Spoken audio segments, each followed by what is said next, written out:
जय हिंद, नमस्कार मित्रहो. मी Vidyadhar Rayrikar, nature travellers तर्फे आपल्या सर्वांचं पुनश्च एकदा स्वागत. मित्रांनो, सध्या आपण साजरा करतो आहोत सार्वजनिक गणेशोत्सव. भाद्रपद मासामध्ये येणारा हा गणेशोत्सव. या गणेशोत्सवाची जी सुरुवात आहे ती आपल्याकडे थोर स्वातंत्र्य सेनानी लोकमान्य बाळ गंगाधर टिळक यांनी केली 1896 मध्ये. 1896 मध्ये जरी सार्वजनिक गणेशोत्सवाला सुरुवात झाली तरी मुळातच गणराय हे आपल्या महाराष्ट्रातलं प्रमुख आराध्य दैवत, सुखकर्ता दुःखहर्ता, वार्ता विघ्नाची, नुर्वी पूर्वी प्रेम कृपा जयाची अशी ज्याची ख्याती आहे तो हा देवाधिदेव गणपती. या गणपतीचं वर्णन आणखीन कुठे कुठे येतं तर अनेक ठिकाणी वाङ्मयामध्ये येतं. आणि मग या अनुषंगाने एक प्रश्न सहज निर्माण होतो की असा गणेशोत्सव यापूर्वीही कोणी साजरा केला होता का? तर त्याचं उत्तर सापडतं होय, आणि त्याची नोंद आपल्याला इतिहासामध्ये सापडते. मी आत्ताच म्हटलं की गणरायाची जी अत्यंत लोकप्रिय अशी जी आरती आहे, सुखकर्ता दुःखहर्ता, ही आरती रचली राष्ट्रगुरू समर्थ रामदास स्वामी महाराजांनी.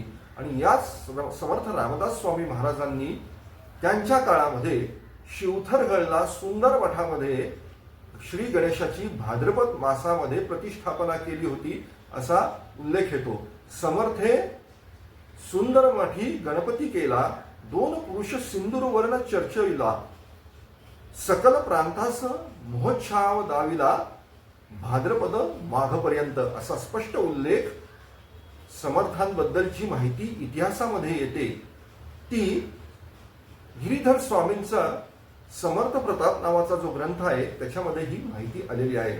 आणि याच्या व्यतिरिक्त देखील समर्थांनी अनेक ठिकाणी श्री गणेशाचं वर्णन केलं आहे. दासबोधाच्या सुरुवातीच्या समासामध्येच गणेश स्तवनाचा जो समास आहे त्यात देखील समर्थांनी श्री गणेशाची स्तुती केलेली आहे. असं हे आपलं सर्वांचं लाडकं आराध्य दैवत श्री गणेश. आता या श्री गणेशाला आपण उद्या अनंत चतुर्दशीच्या दिवशी निरोप देणार, भरल्या अंतःकरणाने, जड अंतःकरणाने निरोप देणार आणि त्याला परत आणवणार. गणपती बाप्पा मोरया, पुढच्या वर्षी लवकर या.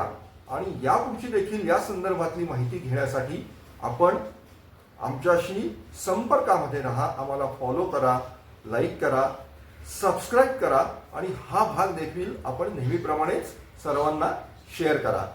धन्यवाद. जय हिंद.